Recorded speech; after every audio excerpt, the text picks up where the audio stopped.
Hi everyone, this is Lindy with Huckleberry Mountain Botanicals.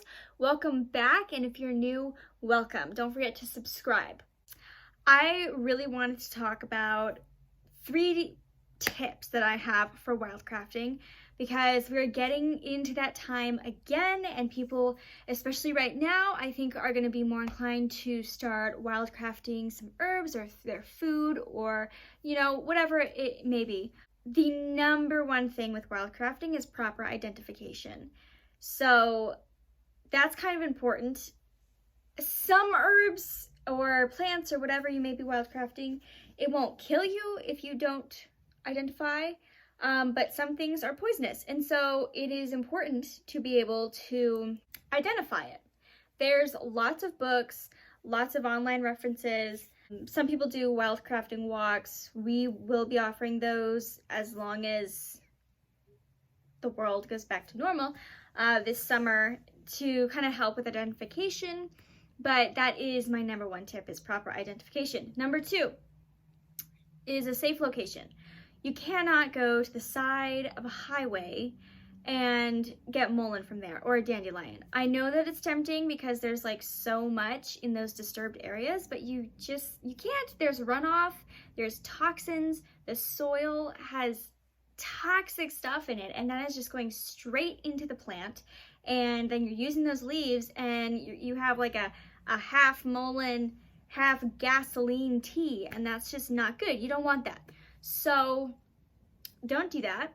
Also be aware of what places have been sprayed if you are not living on your own property. If you are living on your own property, maybe you just moved there semi-recently within the last couple of years, try to be aware of how the previous owners treated it, whether or not they sprayed, because again, you don't want those toxins in your plants, and you don't want to be eating those. You don't want to be eating Roundup. Like, that doesn't sound very appealing, okay?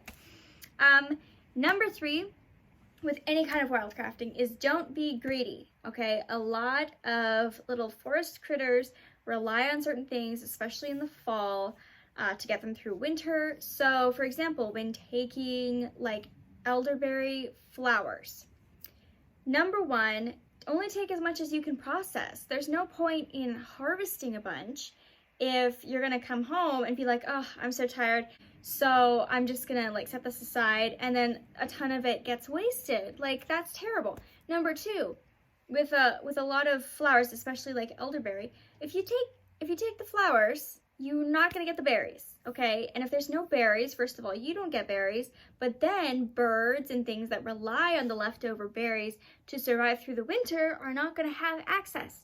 So whenever you're wildcrafting, always think ahead. Think about how this is affecting the habitat of that plant, the animals that rely on it for life, and your own future, okay? So just be conscious and aware of like not taking too much, going up to a patch and just like annihilating the entire thing.